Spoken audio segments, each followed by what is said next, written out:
Yesterday afternoon, the governor of Texas tweeted, "I just announced Texas is open 100% everything. I also ended the statewide mask mandate." And it's not just Texas doing this. Mississippi has also lifted mask mandates. And there have been many states that lifted lockdowns quite some time ago. But with this announcement, yes, there are many liberals, Democrats who are absolutely furious, saying that we're so close to ending this pandemic, and if they reopen now, it's all going to get a whole lot worse. I don't know. Things have been they've been going pretty well in Florida for the most part. I mean, look, I get it. Any death is bad. But what are we supposed to do when we have death? Just stop living, sacrificing our kids when we know it's causing severe depression, anxiety, and even suicide? No. We can't do that. It's always been the case that the reasonable approach is to protect the vulnerable, moderate restrictions, but get the economy back up and running. For some reason, it has become purely tribal. The best example of this, in my opinion, is that right now in Canada, if you try to fly into Canada, they will send you to a government quarantine facility. I know, it sounds scary, doesn't it? They're actually, for the most part, just hotels, but they're not pretty. There was one really horrible story about a woman who got assaulted in the hotel.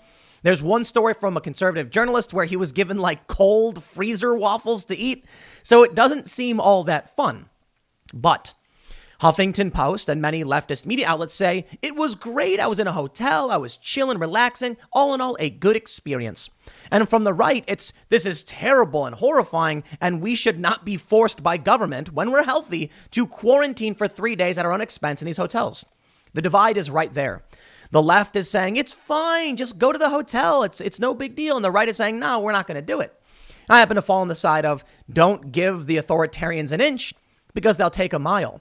If there's no good reason to force someone into a hotel, you shouldn't. And if you absolutely have to, because we do want to make sure people don't get sick and die, and we're not spreading a disease, well, then maybe you should treat them very, very well because you're the one telling them they have to go do it. Of course, the response then is don't travel during a global pandemic. Well, of course, you got the usual players. You've got the lunacy of Keith Olbermann screaming about taking away vaccines from Texas.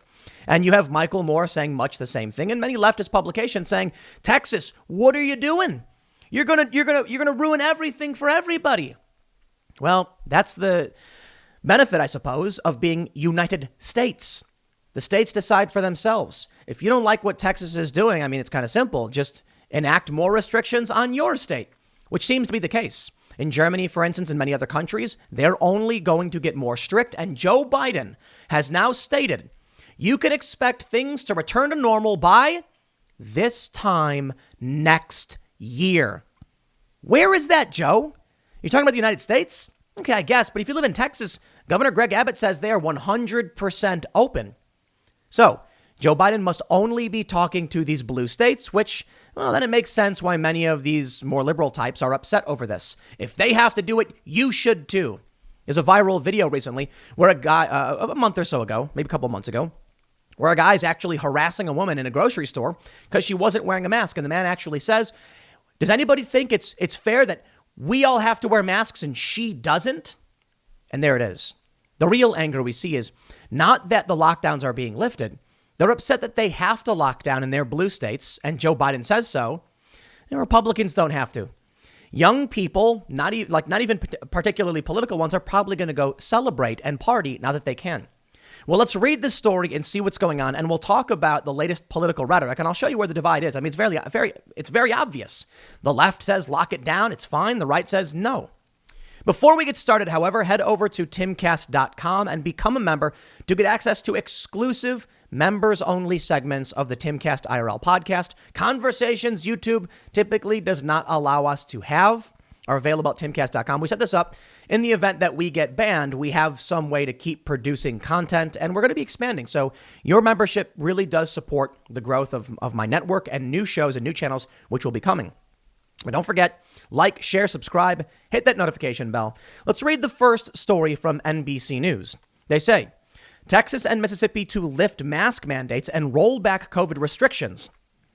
The governors of Texas and Mississippi both announced on Tuesday they would be lifting their state's mask mandates and rolling back many of their COVID-19 health mandates, just one day after the CDC warned against complacency in the face of emerging coronavirus variants.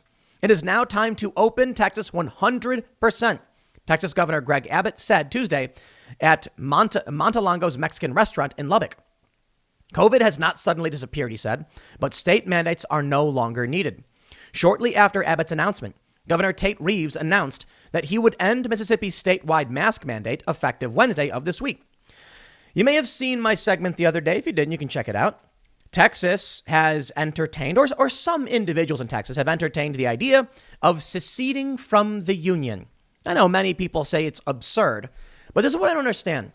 The Texas electrical grid is mostly independent. So when this winter storm hit Texas, they were in very serious trouble. You then had many of the leftists, tribal leftists, I should say, attacking Texas, saying, you see what you do, you push and you rag on the federal government, and now you need federal assistance.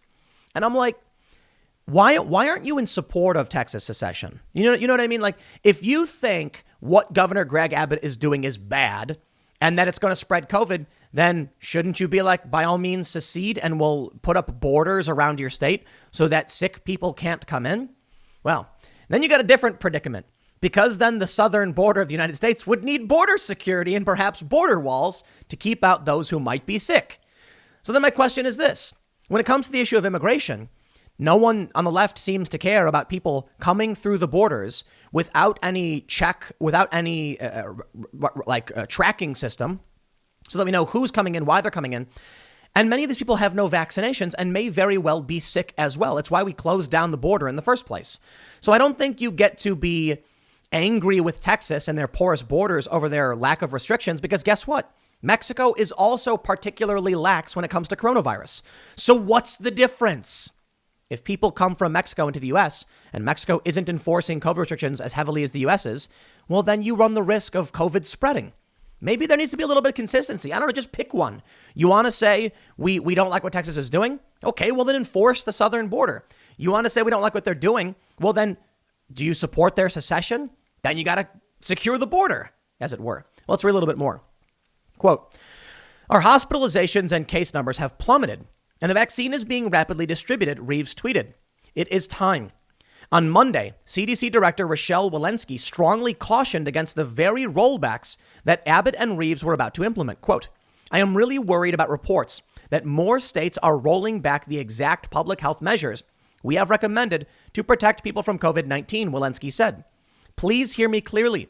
At this level of cases, with variants spreading, we stand to completely lose the hard-earned ground we have gained. President Joe Biden echoed those concerns Tuesday, even as he announced the U.S. will have enough COVID-19 vaccine doses for every adult by the end of May. The fight is far from over, Biden said.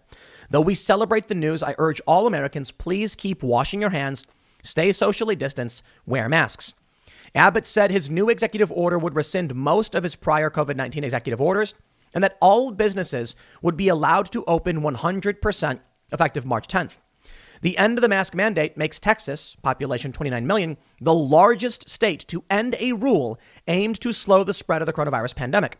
In a speech championing Texas's economic prowess, Abbott said that too many Texans were sidelined from employment opportunities while businesses operated at reduced capacity because of the restrictions.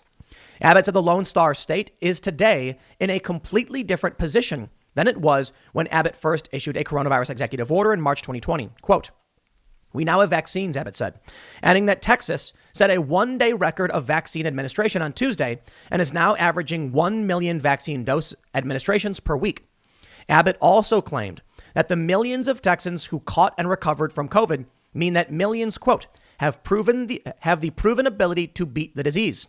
COVID still exists, Abbott said, but it is clear from the recoveries from the vaccinations, from the reduced hospitalizations, and from the safe practices that Texans are using, the state mandates are no longer needed. In subsequent tweets, Reeves said that Mississippi was rewarded for keeping its businesses mostly open with more jobs and economic recovery. Executive orders that interfere with people's lives were the worst, but the only possible intervention for much of the last year, Reeves said. Now we are putting our focus towards rapid vaccine distribution. We are getting out of the business of telling people what they can and cannot do. It's very interesting. Of course, you'll end up seeing from many on the left outrage, mockery, derision. I mean, if these states decide they want to reopen, well, then so be it, right? Just don't go there. Take care of yourself. It's very strange. The argument seems to be when people on the right say you should be, if the state wants to do it, they're allowed to do it. The left says, well, then if the risk is on you, I should be able to drive with my eyes closed, because then why don't you just stay home if you're scared of people who are going to crash their car? And it's like, listen, there's a big difference between driving a car and living, eating food, and having a job. It's not just so simple to make these claims. Well, here we go, ladies and gentlemen. Michael Moore says, Texas, we hear you. You didn't want to be a part of our electrical grid, and now you've removed your mask mandate and are allowing large crowds to gather. We hear you. COVID is a hoax, says Michael Moore, not me. So you don't need our precious vaccine. We'll send it to people who are saving lives by wearing masks. Okay, I get it. A little tongue in cheek, sure. But what's the point of the tweet? Texas clearly wants to do it, and the people who live there probably going to be fine with it, right? Well, the next one's a little over the top, but here we go. Keith Olbermann says, why are we wasting vaccinations on Texas if Texas has decided to join the side of the virus? Okay. I need to call for some assistance from my good friend Suraj Hashmi, who has the Twitter list of people whose phones should be taken away. Now, far be it from me to tell Suraj who he should be adding to his list, but Keith Olbermann, I believe, qualifies, as likely does Michael Moore. Joining the side of the virus. That's a bold comment. Cameron Kasky says, gee, I don't know, Keith, probably because human lives are worth protecting unless you're an effing psychopath. I have to agree. And one Twitter user, Adam Best is, he says he makes films. He's a fan of progressive policy, responds to Keith Olbermann saying, when Keith Olbermann asked, why are we wasting vaccines on Texas? Adam says, Greg Abbott decided this. Texas has one of the largest amounts of Democratic voters of any state. You shouldn't want Republican voters to die, even if you vehemently disagree with them. Society has outgrown its need for Keith Olbermann. Bravo, good sir, Adam Best. That is a beautifully crafted tweet. I completely agree. Look, it's ridiculous that you'd be like, Texas shouldn't get the vaccine, like Michael Moore as well. Dude, Democrats live in Texas too, bro. And why? Look, they're like, Republicans should not be dying, okay? You know what I mean? Like, you don't want anyone to die, all right? Give them the vaccine. That's what they're talking about. They're saying we have the vaccine, hospitalizations are down, the vaccine's going to allow us to reopen. How insane and sociopathic is it for people like Olbermann or like Michael Moore to suggest people in Texas should not get the vaccine, which literally is supposed to allow them to reopen unless they paradoxically decide to get the vaccine but not reopen? I mean, that's a little weird, right? Doesn't quite make a whole lot of sense. Well, take a look at what Biden is saying. According to the AP, Biden stands by May timeline for vaccines for all U.S. adults. In this, he actually says next year. Let's read a little bit. They say Biden's announcements quickly raised expectations for when the nation could safely emerge from the pandemic. But even as he expressed optimism, Biden quickly tempered the outlook. Quote, I've been cautioned not to give an answer to that because we don't know for sure. Biden said before saying his hope for a return to normal was sometime before, quote, this time next year. As Biden spoke, states across the country were moving to relax virus-related restrictions. This despite the objections of the White House and the nation's top infectious disease expert, Dr. Anthony Fauci, who have warned against any relaxation of virus protocols until more Americans are vaccinated. Well, I'll just tell you this, my friends. If the states decide to do it, it is not the job of Joe Biden, nor is it, for the most part, within his authority to dictate what they can or cannot do.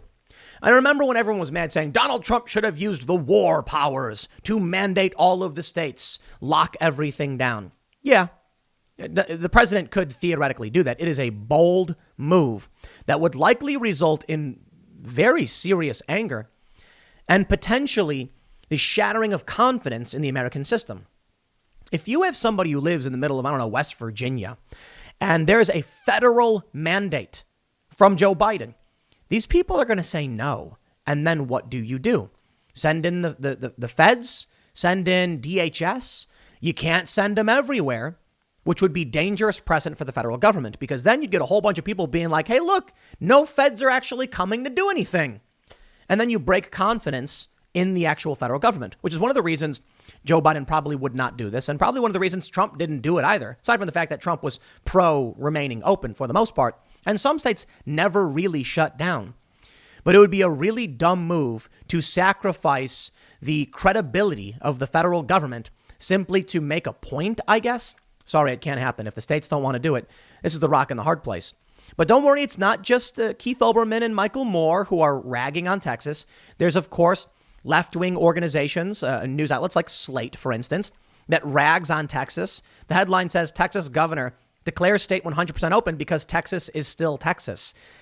I actually like that headline. It doesn't matter if you're for or against, Texas doing this. Texas is Texas. Texas is going to do Texas stuff. The article actually is fairly derisive, saying if you had to guess one state that against medical advice would ditch all the coronavirus safety measures just as the tide is starting to turn, it would be Texas. That's just not true.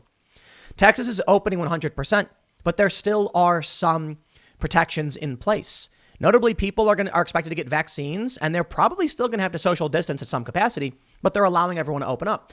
Notice how the articles talking about this from NBC said most of the COVID restrictions. So ditching all the coronavirus safety measures, come on, chill out. More importantly, y'all want to rag on Texas? Okay.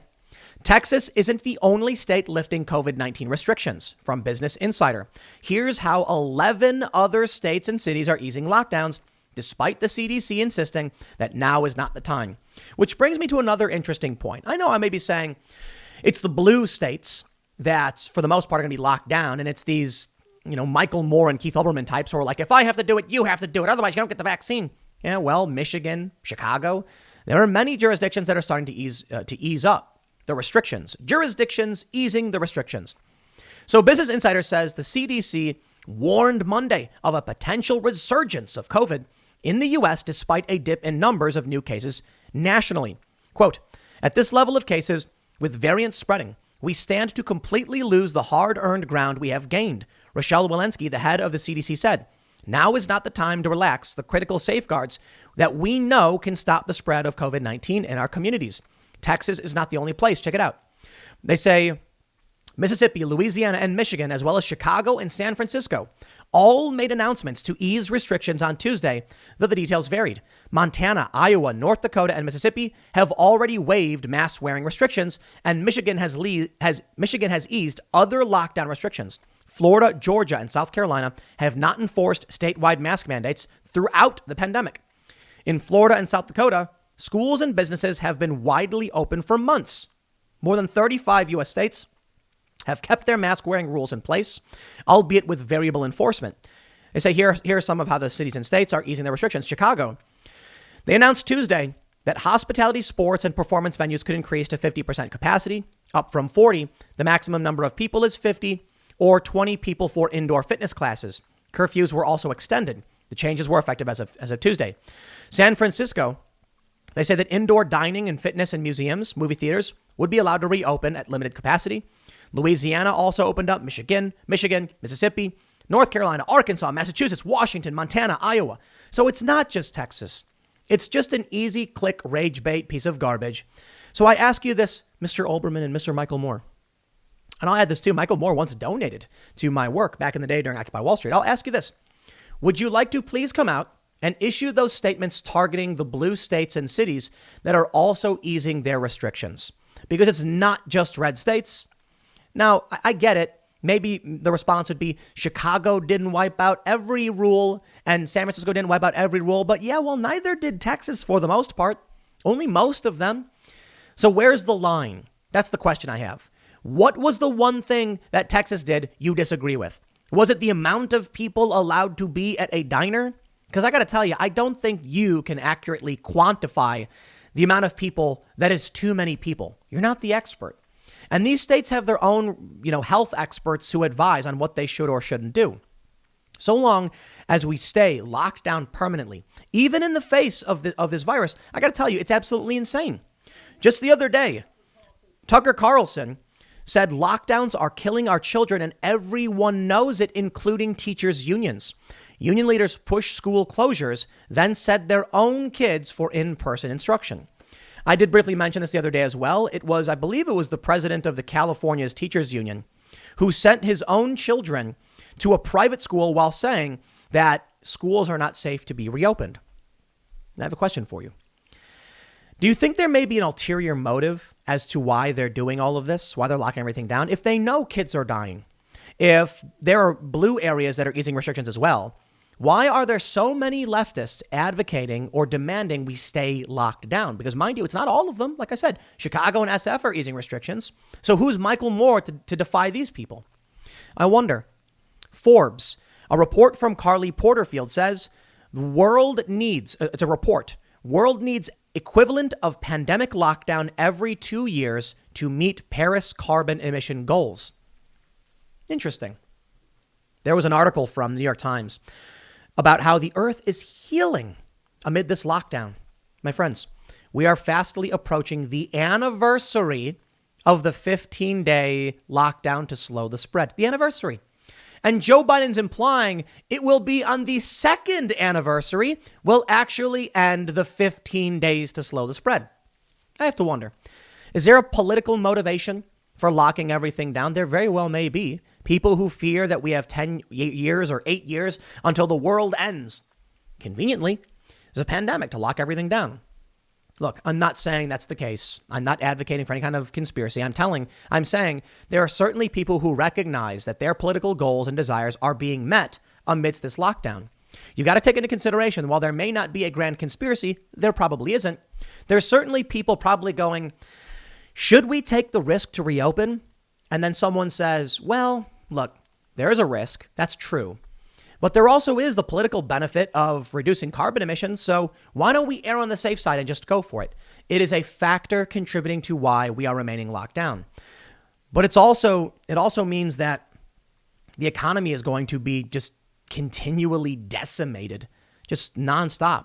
Serious risks to people's life, liberty, happiness, etc., because they can't work and they're struggling to survive. And certainly you can't expect Republicans or Democrats, for that matter, to provide any real relief. When was that check supposed to come in? I don't know. Apparently it hasn't for anybody. Over in other countries, we're seeing similar things. U.S. News says Greece, tougher lockdown rules target exercise cheats. Authorities in Greece say police will target people making false exercise claims to bypass stay-at-home orders as part of tougher new restrictions, because you're allowed to go outside for exercise, right? Well, they're gonna be like, no, you're just going out because you want to go outside. You can't just go outside. You got to go stay home. Greece was crazy. This is a place where apparently they were telling people they had to text the cops, I'm going to go outside, and why. Check this out. Draft agreement confirms Germany plans to extend coronavirus lockdown. Germany plans to extend its COVID lockdown until March 28th, but will allow small private gatherings from Monday. A draft agreement for talks between Chancellor Angela Merkel and leader of the federal states showed how some restrictions could be lifted. It's interesting.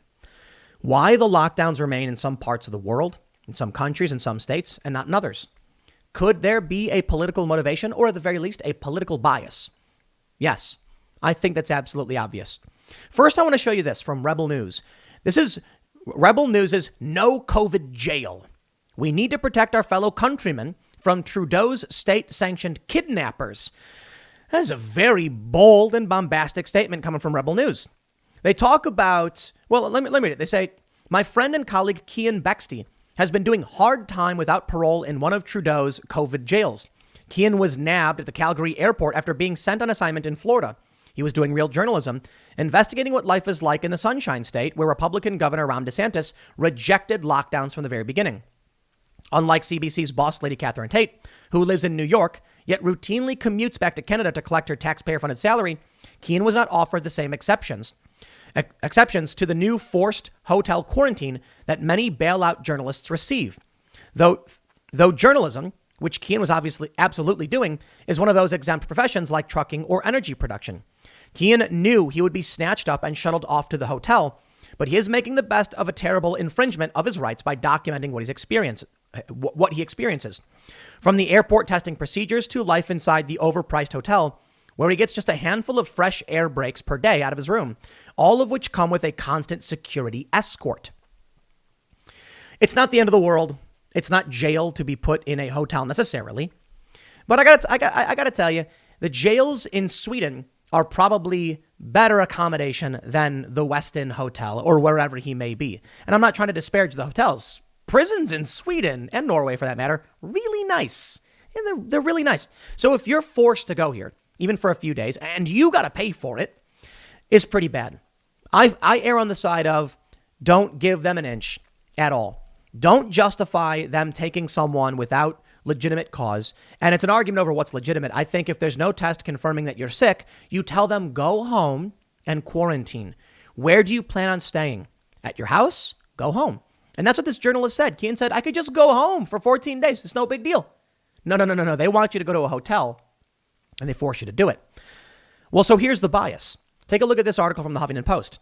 I isolated in a COVID-19 quarantine hotel and it was nothing like you would expect. Quote, when I told people I was going to stay in a government-sponsored quarantine hotel, they said it sounded like a plot of a horror movie. I was between homes when I found out I'd been exposed to COVID. I live in SF, and the city provides free government-sponsored COVID-19 testing. My results came in roughly 30 hours later. I tested negative. However, false negatives are possible, especially in an infection, and it can take 2 to 14 days for symptoms to show up. I couldn't move in anywhere new or crash with friends because I might have had the virus. I'd been laid off. But San Francisco provides free quarantine hotels for people who have nowhere else to isolate. I left a message on the hotline explaining my situation. When they called and asked if I was ready to go, the dispatcher made sure I knew what I was getting myself into. It's total isolation. So you can go for a walk around the parking lot with your mask on. That's about it. Wow, okay, I said, I went. The van came to pick me up, yada, yada. The point is, they're not describing the end of the world. They're explaining that it's actually not so bad. I was getting into the riveting routine I developed, and this isn't the only one. It's just one showing that while they're not acting like it's the greatest thing in the world, they're like, I called them and said, I'd like to come. There's an article from Huffington Post as well about a family that went to a COVID hotel in Canada, much like the other journalist, which has the very similar narrative of all in all, it was a fairly okay experience. We went there, and while there were some hiccups and hangups, mostly we were okay. I'm not a fan. I'm not a fan of being like, the government told me that I was going to spend $2,000 to go to a hotel for 3 days, and the conditions weren't that great, but I was happy with it. No, even if we have to do it, it should be begrudgingly. We should always say, I despise that we were forced to do this. It's disgusting that I had to pay for it. I can understand why they want these quarantines. But you see, the left-right split. On the right, they're basically saying, this is an absolute infringement of our rights and you can't do this. I don't completely agree with that. I think that when there is a legitimate national security crisis, sometimes we have to take extreme measures. I mean, if World War III really broke out and a bunch of, ships from a foreign country landed on the beaches of California, you're probably going to need the draft. I mean, maybe not, but you will see American militias fighting to defend this country. Most people might say, I refuse to, you can't force me to enlist or whatever. A lot of people will probably say, in the event that someone's invading my home, okay, maybe. The point is, in the event of emergencies, sometimes you have to do this stuff. I'll give you an example. The Office of Censorship. During World War II, the U.S. had an Office of Censorship. Free speech was entirely curtailed. But we get why that was, right? We can be upset with it, but it was true that loose lips sink ships. You see how I lips and sinks and whatever. The argument was there was certain information you wouldn't realize could cause serious harm to the U.S., and it did actually happen. I'm not a fan of censorship. I am, however, a fan of the U.S. defending its interests and us recognizing personal sacrifice. In that capacity, I wear a mask. But I'm not okay with overt authoritarianism without legitimate cause, and that cause needs to be legitimized. When we're talking about a world war, you get a fairly good legitimate argument for why we have to keep our mouths shut on certain issues. But when you have a 99.95 survival rate for most people, and a survival rate of 97.5, all of this hardcore lockdown and extreme hotel quarantine stuff is not justified. In Australia, they were talking about sending people to rural camps. No, that's not justified either. What is justified is protecting the vulnerable, not putting sick people in nursing homes like the Democrats actually did, and allowing people to work with some precautions. So I have to just point this out. How can you justify a hardcore lockdown because the elderly are vulnerable. But then these Democratic governors put the sick people in the nursing homes. Sorry, you did not justify anything. So no, I don't agree with Biden, and I don't agree with the Democrats because there's no rhyme or reason to what it is they're doing. So when I see Governor Greg Abbott, who didn't put sick people in nursing homes, at least as far as I can tell, maybe he did, I don't know, saying we're going to reopen up and we're going to have some precautions, I'm like, makes sense to me. When I see the left saying the quarantine hotels are fine, don't worry about it, Texas is dumb, and then ignoring blue cities and states that are doing similar things, I'm just like, dude, what are you talking about? It's tribal garbage. I don't believe you. I think you're just doing this for the sake of tribalism. It's meaningless. And then you hear, well, the planet is healing. So there you go. I don't trust it, right? We'll see how it plays out with other states. As per the end of most of my segments, Joe Biden says we'll have to wait a year. If you live in one of these blue states, that's probably the case. For everybody else, the rest of us, we're going to be barbecuing. I'm going to invite some people over. The weather is getting nice. It's amazing out right now. I can see the mountains. It's pretty. I can't wait for the leaves to come back. I am going to, you know what I'm going to do?